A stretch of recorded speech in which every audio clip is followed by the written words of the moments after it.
अपने प्यारे हबीब अलैहिस्सलाम की इस प्यारी सी उम्मत को जो नसीहतें की हैं और उन नसीहतों को शुरू में ही सूरह रूम की जो आखिरी रुकू है, वमा हाज़िहिल हयातुद दुनिया इल्ला लहवुन व लइब व इन्नद दारल आखिरत लहियल हयवान लौ कानू यालमून। रब ताला कहते हैं ये दुनिया की ज़िंदगी जो है ये लाखों लाख रखे तमाशा है, 4 दिनों की बात है बस। इसका पस मंजर बैकग्राउंड क्या है? अबू जहल जो रसूल करीम अलैहिस्सलाम के बदतरीन दुश्मनों में से था, और जब भी अल्लाह के रसूल अलैहिस्सलाम के दुश्मनों का जिक्र किया जाता है तो सरे फहरिस्त अबू जहल का जिक्र होता है। लेकिन उस मालिक की शान देखें, उस रब का करम और उसकी कमाल देखें कि जब वो नबी के दीन के बूटे लगाता है तो दुश्मनों के घर में भी लगा देता है, जैसे फ्रांस के अंदर हुआ है।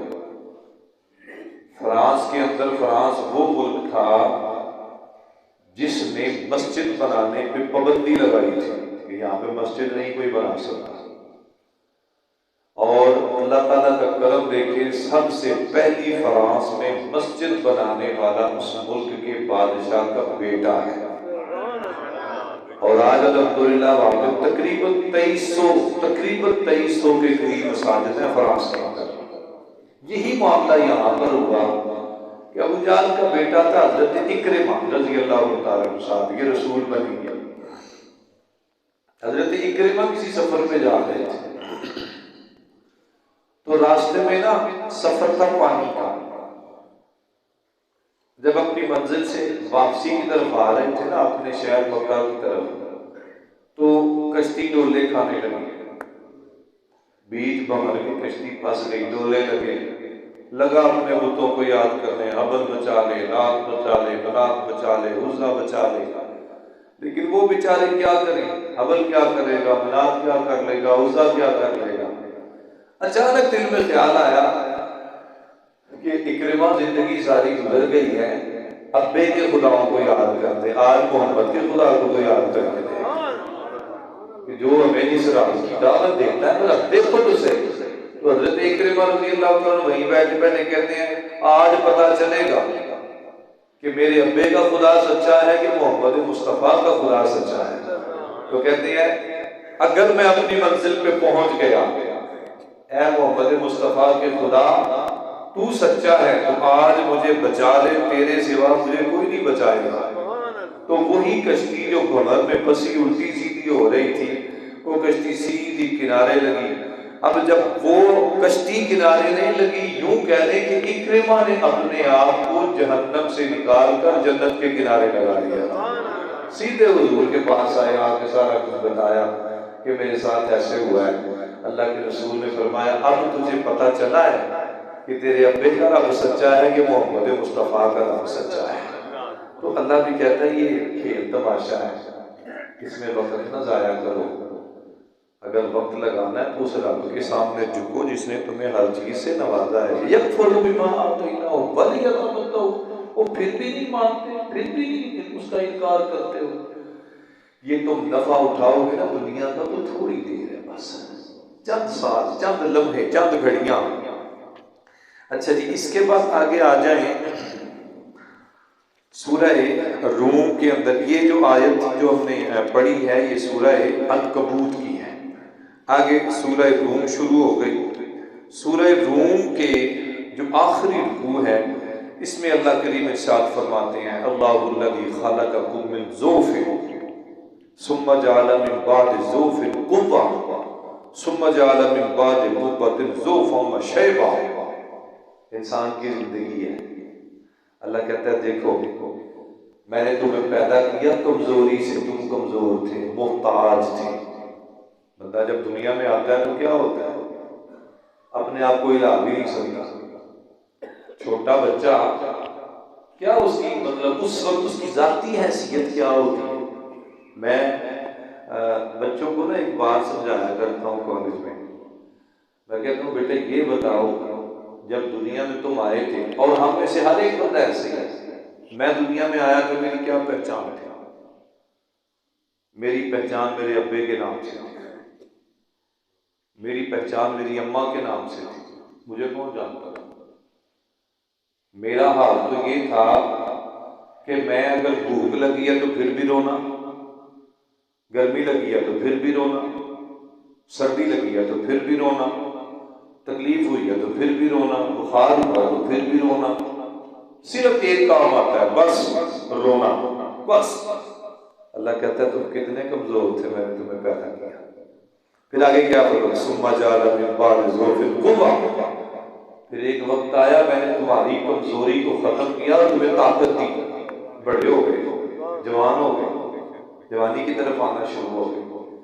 जब जवानी की तरफ आए तो कहने लगा मैं ही फन्ने खाऊं, सब कुछ मैं ही हूं। अल्लाह कहता है याद रखना तू फन्ने खां नहीं है। फिर क्या होगा, सुम्मा जाला मिन बाद कुव्वतिन ज़ौफ़न व शैबा, और ये तुम्हारी फन्ने खानी है, ये तुम्हारी ताकत, ये तुम्हारी बढ़ाई, ये तुम्हारी जवानी, ये फिर कमजोरी में बदलेगी, ये फिर कमजोरी में बदलेगी, तू फिर बुढ़ापे में आएगा, तू फिर मोहताज होगा। तू किस बात पे मान करता है, तू किस बात पे जो है ना वो फूले फिरता है।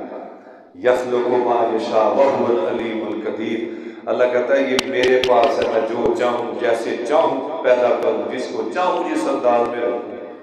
तेरा रब इल्म वाला भी है और तेरा रब ताकत वाला भी है, तू किस बात में भूले फिरता है।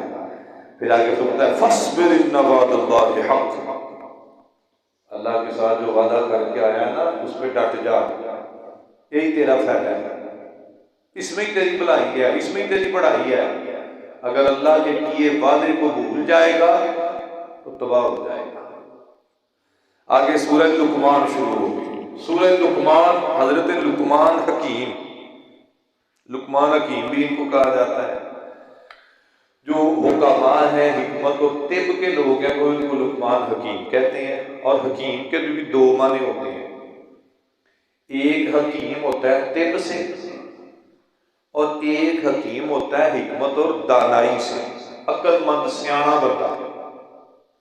हजरत लुकमान हकीम में दोनों खूबियां थी, इल्म तिब के माहिर भी थे और अल्लाह ताला ने इनको दाना और सियाना बंदा भी बनाया था। ठीक है, नबी नहीं है, अल्लाह के बरगुजीदा लोगों में से है, लेकिन अल्लाह ताला ने इनके जरिए से अपने दीन का काम बड़ा करवाया। इनका एक एक बेटा था, बस हजरत लुकमान हकीम का एक ही बेटा था। जब लुकमान हकीम की वफात का वक्त आया ना तो इन्होंने अपने बेटे को बिठा के कुछ वसीयतें की थी।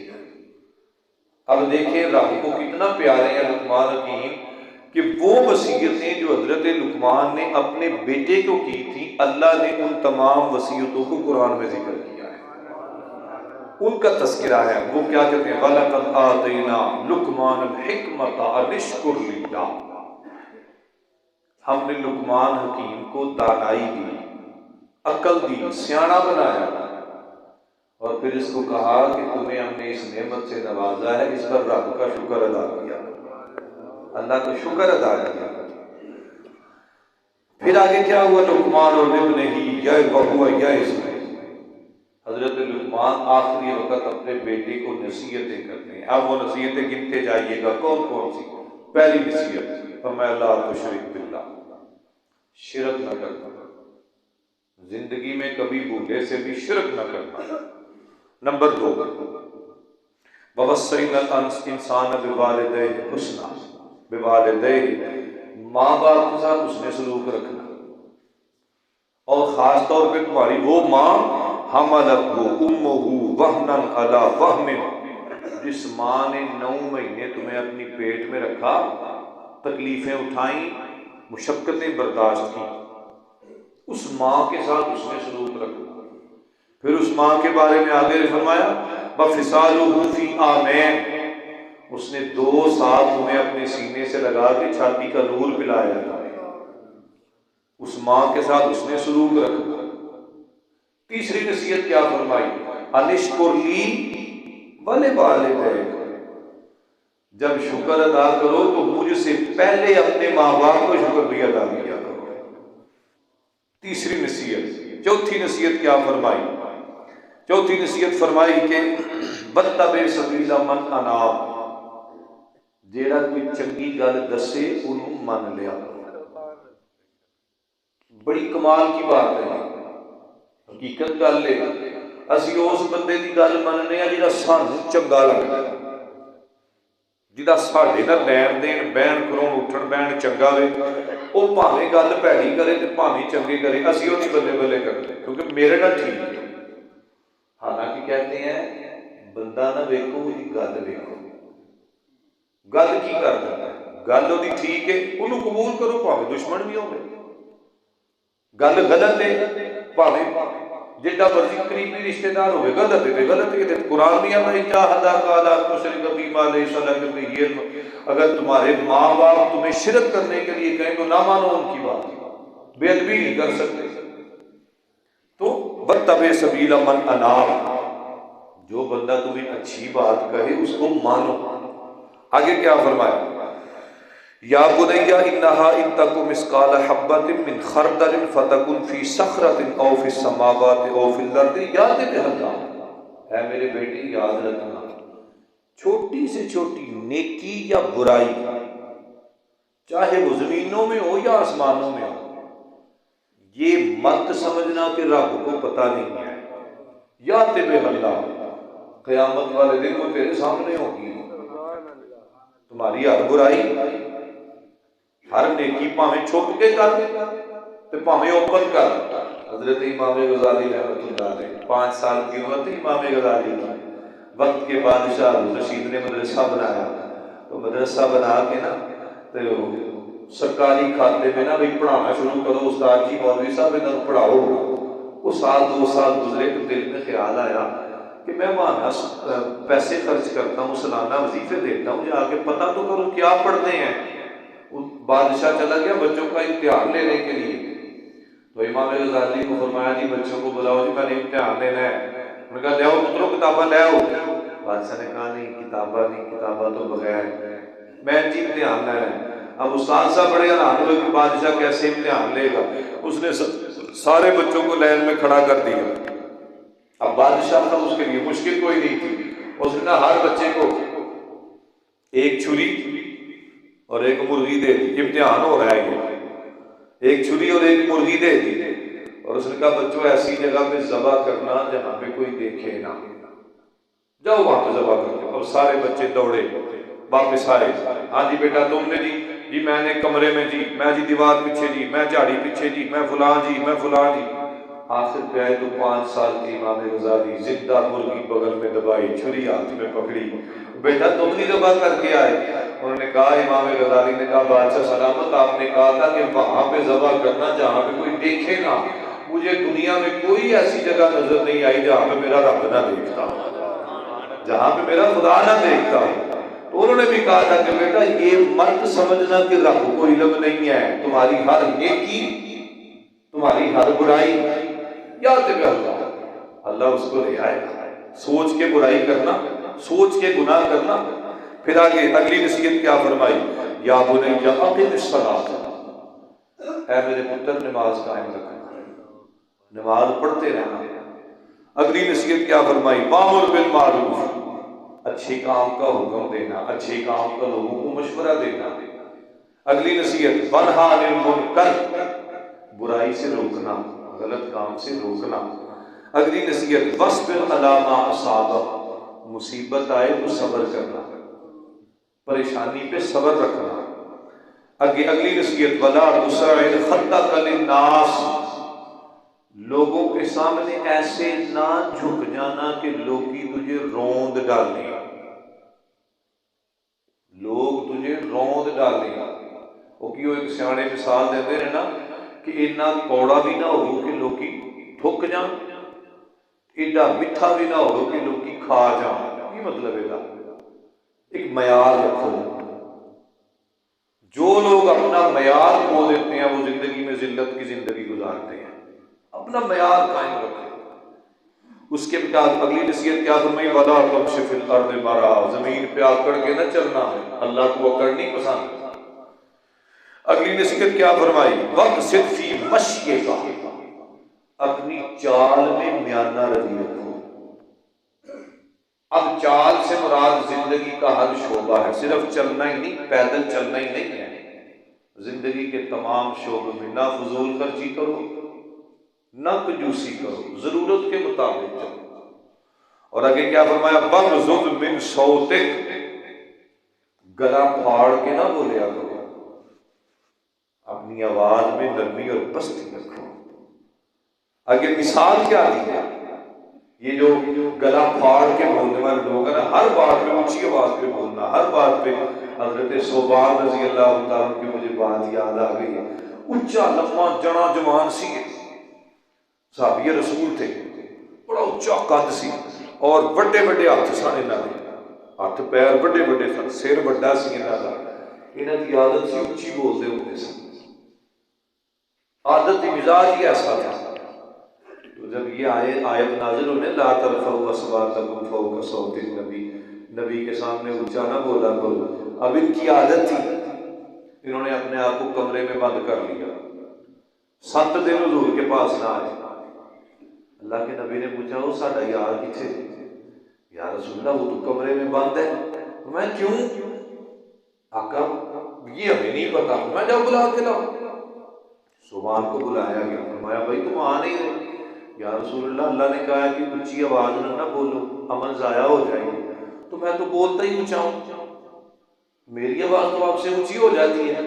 अल्लाह के नबी ने फरमाया, ऐ सुभान, मैं मोहम्मद तुम्हें इस्तिस्ना देता हूँ, हर बंदे के बारे में हुक्म यही है कि ऊंची आवाज से नहीं बोलना, लेकिन तुम अगर ऊंची आवाज से बोलोगी तो अल्लाह तुम्हारे अमाल जाया नहीं करेगा, अल्लाह इस पे भी तुम्हें सवाब अता फरमाएगा। लेकिन आम लोगों के लिए हुक्म क्या है कि आवाज को पस्त रखो। इन्ना अनकर अस्वात लसौतुल हमीर, अल्लाह कहते हैं सब तो बुरी आवाज खोते की आवाज है, मतलब चीख के बोलने को खोते से तशबीह दी गई है, जिसमें खोता चीखता है, तुम ऐसे खोता चीख के बोलते हो। अपनी आवाज में पस्ती रखो। ये नसीहतें जो है ना हजरत लुकमान हकीम ने अपने बेटे को फरमाई। आगे सूरह अहज़ाब शुरू हो गई। 4 हिजरी के अंदर जंग अहज़ाब होती है, इसको ग़ज़वा खंदक भी कहा जाता है, इसको जंग अहज़ाब इस वजह से कहा जाता है कि 17 कबीले इसमें इकट्ठे होके तो इस्लाम के खिलाफ लड़ने आए थे। जब 17 कबीले इकट्ठे होते हैं, इसमें सबसे बहादुर कबीला बनु गितफान था, जो बड़ा बहादुर कबीला था, वो भी काफिरों के साथ था। हजरत सलमान फारसी रज़ी अल्लाह तआला अन्हु ये उसी कबीले से आए थे। बिकते बिकाते जो है रसूल पाक के पास पहुंचे थे, सहाबा के साथ मशवरा हुआ भाई जंग कैसे करनी है। तो इन्होंने मशवरा दिया था कि या रसूल अल्लाह, मेरा ख्याल ये है कि 3 तरफ खंदक खोद लेते हैं, एक तरफ हम खुद बैठ जाते हैं ताकि काफिर दूसरी दाएं बाएं से आ न सके। खंदक खोदी गई, इस वजह से इसको ग़ज़वा खंदक भी कहा जाता है। अल्लाह ताला ने फिर इस ग़ज़वा खंदक के अंदर मुसलमानों को फतह भी अता फरमाई और कामयाबियाँ अता फरमाई। इसी आयत के अंदर अल्लाह ताला ने नबी की अज़वाज मुतहरात उनका ख़ास तौर पर जिक्र किया है। ये तकरीबन 2 रुकू जो है ना, 21वें पारे का आखिरी रुकू और 22वें पारे के आगे, बल्कि 3-4 रुकू चल रहे हैं इसमें। या अय्युहन नबिय्यु कुल अज़वाजिका इन कुन्तुन्ना तुरिदनल हयातद दुनिया, ये 21वें पारे की आखिरी आयत है। रसूल पाक ने ना एक मरतबा अपनी अज़वाज मुतहरात को इकट्ठा किया था और इकट्ठा करने के बाद आज लोग कहते हैं कि अम्मी आयशा के का बड़ा तस्करा और बड़ा जिक्र करते हैं। हालांकि अम्मी आयशा सिद्दीक़ा रज़ी अल्लाह ताला अन्हा बेशक बाकी अज़वाज से उम्र में छोटी थी, लेकिन रसूल पाक अलैहिस्सलाम को हज़रत आयशा से बड़ा प्यार था, इसलिए रसूल पाक हज़रत आयशा को आयशा नहीं कहा करते थे, आप इनको प्यार से हुमैरा कहा करते थे। हुमैरा या हुमैरा के अल्फाज़ हदीस में आते हैं। आपने सारी बीवियों को ना इकट्ठा करके ना, अल्लाह के नबी ने फरमाया बताओ दुनिया चाहती हो कि आखिरत? अगर दुनिया चाहती हो तो मैं मोहम्मद तुम्हें माल देता हूँ, ठीक है, जाओ आज़ाद हो, और अगर आखिरत चाहती हो तो फिर तुम्हें मोहम्मद के मुताबिक चलना पड़ेगा। तो सारी अज़वाज खामोश बैठी। असल में ना इन्होंने खर्चा मांगा था कि हमारा खर्चा थोड़ा है, बैसियत बीवी हक है, खर्चा मांगा था अज़वाज मुतहहारात था, तो रसूल पाक ने फिर उनको इकट्ठा कर दिया। हाँ भी दुनिया चाहिए कि आखिरत चाहिए। अम्मा आयशा खड़ी हो गई, कहने लगी या रसूलल्लाह इजाज़त हो तो मैं कुछ बोलूँ? हुज़ूर फरमाया बोलो। तो अम्मा जी कहने लगी अल्लाह के रसूल हमें कुछ नहीं चाहिए, बस अल्लाह चाहिए और अल्लाह का रसूल चाहिए।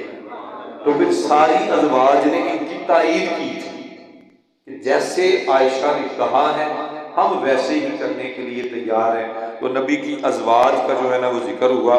और इसमें जो आखिरी बात मैं अर्ज़ करना चाहता हूँ वो ये है कि नबी की अज़वाज के लिए ला तदखुलू बुयूतन नबी इल्ला अन युज़न लकुम इला तामिन गैरा नाज़िरीन इनाह। ये उम्मुल मोमिनीन हज़रत उम्मे सलमा रज़ी अल्लाह तआला अन्हा उनकी शादी का वाक़या है। यहाँ पर जब उनके निकाह का मौका था ना, तो रसूल पाक अलैहिस्सलाम ने सहाबा को, दोस्तों को दावत दी निकाह के लिए। अब कुछ दोस्त या सहाबा इकराम ऐसे थे जो वक्त से पहले ही पहुंच गए, अभी खाना तैयार नहीं हुआ और जो है ना पहले ही जा बैठे। और कुछ सहाबा ऐसे थे जो खाना खाने के बाद बड़ी देर बैठ के बातें करते रहे। इसी से दावत के आदाब समझ आते हैं। अगर किसी ने दावत दी हो भाई 4 बजे आ जाए तो असं 2 बजे वो घर जा डेरा लाइए, ये भी गलत है। अब 4 बजे दावत का टाइम है, खाना वाना खा लिया तो 9 बजे तक बैठे रहो वो घर, ये भी गलत है। मतलब एक मखसूस टाइम दो, ना खाने से ज्यादा देर पहले और ना खाने से ज्यादा देर बाद, कुछ टाइम पहले कुछ टाइम बाद, ताकि उनको तकलीफ ना हो। सहाबा इकराम ने ऐसे ही किया, अल्लाह ताला ने फौरन हुक्म नाज़िल कर दिया, ला यहफ़ज़ा, क्या फरमाया, फ़ैज़ा फ़दख़ुलू या वलाकिन इज़ा दुईतुम फ़दख़ुलू फ़ैज़ा तअमतुम फ़ंतशिरू। जब तुम्हें खाने की दावत दी जाए तो वक़्त पे जाओ, खाना खाओ और निकल जाओ। वला मुस्तानिसीन लिहदीस, बातें करने के लिए वहाँ बोलो जी महफिल लगी है जी, बबो जी 4 गल्लां कर लेंगे, ये ना करो। वला मुस्तानिसीन लिहदीस, बातें करने के लिए ना बैठो। आगे क्या फरमाया, वला वमा कान लकुम अन तुज़ू रसूलल्लाह, ना अल्लाह के रसूल को तकलीफ दो ना नबी की अज़वाज को तकलीफ दो। अब नबी की अज़वाज को तकलीफ देने की कई सूरतें हैं। एक तो बुरा भला कहना, उनकी तकदीस शान में कमी करना, उनके बारे में बातें करना, वाज़ेह तौर पे कह दिया भला अंतन के हु अज़वाजहु मिन बादिही अबदा, कि नबी की बीवियों से तुम्हारा कभी भी निकाह नहीं हो सकता, वाज़ेह तौर पे। अच्छा, इसमें ना एक बात जो है ना वो दरमियान में छूट गई, अमली ज़िंदगी के हवाले से इसकी जो है ना बड़ी अहम जो है ज़रूरत है। सूरह अहज़ाब के शुरू में हज़रत ज़ैद रज़ी अल्लाह तआला ये रसूल पाक के मुतबन्ना है, यानी मुंह बोला बेटा है। और ये इंशाअल्लाह किसी वक्त इनकी ना तफसील में अर्ज़ करूँगा कि ये कैसे कैसे हुज़ूर के पास आए थे और क्या क्या इनका मामला हुआ था। अब जो मुंह बोले बेटे होते हैं, आज हम भी ऐसे करते हैं कि मुंह बोले बेटे जो है ना वो एक दूसरे के, किसी के औलाद नहीं है कि किसी बहन से बेटा ले लिया, किसी भाई से बच्चा ले लिया, उसको पाल लिया। इसके लिए कुछ उसूल हैं जो हम बिल्कुल जो है ना वो छोड़ गए हुए हैं। पहला उसूल इसमें क्या है, अरब के मुआशरे में 3 बातें मशहूर थी। पहली बात कि जो बंदा ज़हीन होता अरब के अंदर, उसको लोग कहते थे कि इसके 2 दिल हैं, ये 2 दिलों वाला बंदा है। जाहिलियत का मुआशरा था, नंबर 1। नंबर 2, दूसरी बात उनमें ये मशहूर थी कि अगर कोई आदमी अपनी बीवी से ज़िहार कर ले, ज़िहार का मतलब गलती से अपनी बीवी को अम्मा कह बैठे, बेटी कह बैठे, बहन कह बैठे, माँ कह बैठे, तो वो हकीकत में वही रिश्ता बन जाता है। माँ कह लिया तो माँ बन गई, बहन कह लिया तो बहन बन गई, बेटी कह लिया तो बेटी बन गई। ये भी अरब में मशहूर था। तीसरी उनमें बात मशहूर ये थी कि अगर किसी को मुंह बोला बेटा बनाया तो उसके सारे अहकाम वो होंगे जो हकीकी बेटे के हैं। अब ये 3 बातें थी। अल्लाह ने फौरन ये फिर कुरान नाजिल किया। पहली आयत मा जाअल्लाहु, पहली बात जो उनमें मशहूर थी, मा जअलल्लाहु लिरजुलिन मिन क़ल्बैनि फ़ी जौफ़िही, अल्लाह ने किसी इंसान के सीने में दो दिल नहीं रखे, उनकी बात की तरदीद होगी। दूसरा क्या फरमाया, वमा जअल अज़वाजकुम अल्लाती तुज़ाहिरून मिनहुन्ना उम्महातिकुम, जिन औरतों को, अपनी बीवियों को तुम माँ कह बैठो, बेटी बहन कह बैठो, वो तुम्हारी माँ बहन बेटी नहीं बन जाते। अमली जिंदगी के अंदर अगर कहीं ऐसा हो जाए, अगर कहीं ऐसा हो जाए, जुबान से बीवी के लिए बेटी का लफ्ज निकल जाता है, आपा का लफ्ज निकल जाता है, बहन का लफ्ज निकल जाता है, अब ये देखना पड़ेगा जान बूझ के कहा है या गलती से निकल गया। अगर तो जान बूझ के कहा है तो फिर उसको चट्टी देना पड़ेगी, फिर चट्टी देना पड़ेगी, 60 मिस्कीनों को खाना खिलाना पड़ेगा। 28वें पारे में इसकी तफसील आएगी जिहार करने की ना, फिर उसको चट्टी देना पड़ेगी, 60 रोजे रखने पड़ेंगे, या 60 मिस्कीनों को खाना खिलाना पड़ेगा, या गुलाम आजाद करना पड़ेगा, अगर जान बूझ के कहा। और अगर गलती से ज़बान से निकल गया तो फिर कोई नहीं, फिर अल्लाह माफ़ करने वाला है। और तीसरा जो हुक्म है वो ये था कि जो मुंह बोले बेटे हैं, मा जअल अदइयाकुम अबनाकुम ज़ालिकुम कौलुकुम बिअफ़वाहिकुम, ये जो मुंह बोले बेटे होते हैं, ये तुम्हारे मुंह बोले ही रहते हैं, ये हकीकी नहीं बनते। हकीकी बेटे और मुंह बोले बेटे में फ़र्क क्या होता है? पहला फ़र्क ये होता है, हकीकी बेटे को बाप की विरासत मिलती है, जबकि मुंह बोले बेटे को बाप की विरासत नहीं मिलती, पहला फ़र्क। दूसरा फ़र्क ये होता है, जो हकीकी बेटा होता है उसकी वल्दियत में बाप का नाम लिखा जाता है, और जो मुंह बोला बेटा होता है उसकी वल्दियत में असल बाप का नाम लिखा जाता है। याद रख लो, मौजी मैं उन्होंने को बच्चा लिखवा लिया, वो अपने कानूनी तौर पर लिखवाया है, शरी तौर पे उसका नसब नहीं आप बदल सकते, शरी तौर पे उसी का बेटा कहलाएगा जिसका नुत्फा है।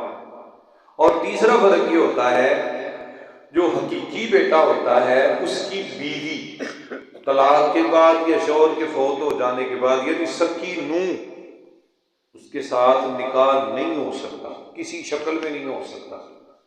जबकि जो मुंह बोला बेटा होता है उसकी बीवी से निकाह हो सकता है। जैसे हजरत ज़ैद का निकाह हुआ था हजरत ज़ैनब से, उम्मुल मोमिनीन, वक़्त नहीं चल सका क्योंकि हजरत ज़ैनब अमीर भी थी, खूबसूरत भी थी, ये गुलाम थे। हजरत ज़ैद रोज ही झगड़ा, आए रोज मियाँ बीवी के इख्तिलाफ, रसूल पाक के पास आया, या रसूलल्लाह गुजारा नहीं होगा। अल्लाह के नबी ने फरमाया, अमसिक अलैका ज़ौजक, बीवी को अपने पास ही रखो। कुछ दिनों के बाद फिर आ गए, या रसूलल्लाह नहीं गुजारा होगा, मैं अमसिक अलैका ज़ौजक, अपने पास ही रखो। कुछ दिनों के बाद फिर आ गए, ठीक है भाई, अगर तुम नहीं वदान करती हुआ बदा, फिर मैं अगर तुम नहीं रख सकते तो ठीक है भाई तलाक दो। इन्होंने फिर तलाक दी। इद्दत गुजरने के बाद उनका निकाह रसूल पाक से हुआ, हजरत उम्मुल मोमिनीन हजरत ज़ैनब रज़ी अल्लाह तआला अन्हा। तो जो हकीकी बेटा होता है उसकी बीवी से निकाह नहीं हो सकता, जबकि मुंह बोले बेटे की बीवी से किसी सूरत में निकाह की सूरत होती है। तो मुंह बोले बेटे को अपनी वल्दियत देना ये बिल्कुल इस्लाम के कवानीन के खिलाफ है। वाज़े तौर पे कहा है, उदूहुम लिआबाइहिम हुवा अक़सतु इंदल्लाह फ़इन लम तालमू फ़इख़्वानुकुम फ़िद्दीन, उनको अपने बाप के नाम से बुलाओ, उसका बाप का नाम नहीं बदल सकते। अगर तुम्हें उन्हें बाप का नाम पता नहीं है तो फिर तुम्हारे दीनी भाई होंगे, तुम उसको अपनी वल्दियत नहीं दे सकते। तो ये कुछ नसीहतें जो है ना इस पारे के अंदर अल्लाह ताला ने जो हमें फरमाई, अल्लाह ताला हम सबको अमल की तौफीक अता फरमाए और दीन की समझ अता फरमाए। अल्लाहुम्मा सल्लि अला सय्यिदिना व मौलाना मुहम्मदिन व बारिक व सल्लिम अलैहि। इलाहुल आलमीन, तेरे फजल से करम से हम बैठते हैं माह सयाम की पाकीज़ा बाबरकत घड़ियों में तेरा दीन समझने सीखने की कोशिश करते हैं। इलाहुल आलमीन, हम सब की इस कोशिश को कबूल फरमा। अल्लाह इसका सिला फल अपने फजल से अता फरमा। माह सयाम का ये अशरा है, मौला करीम हम सब के गुनाहों को बख्श दे। अल्लाह इसकी बरकतें बहारें नसीब फरमा। जितनी इबादत जैसे भी कर सके मौला तू कबूल करने वाला है, तू बख्शनहार है। अल्लाह हमारी ख़ताओं को मुआफ़ फरमा के हमारे लिए दर्जे कबूलियत अता फरमा, आखिरत में ज़रिया निजात व शफ़ात बना। जिन दोस्तों ने साथियों ने दुआओं के लिए कहा है मेरे मालिक, सब की दुआएँ कबूल फरमा। रब्बना तक़ब्बल मिन्ना इन्नका अंतस समीउल अलीम व तुब अलैना या मौलाना इन्नका अंतत तव्वाबुर रहीम। सल्लल्लाहु अला हबीबिही मुहम्मद व अला आलिहि व अस्हाबिही अजमाईन बिरहमतिका या अरहम।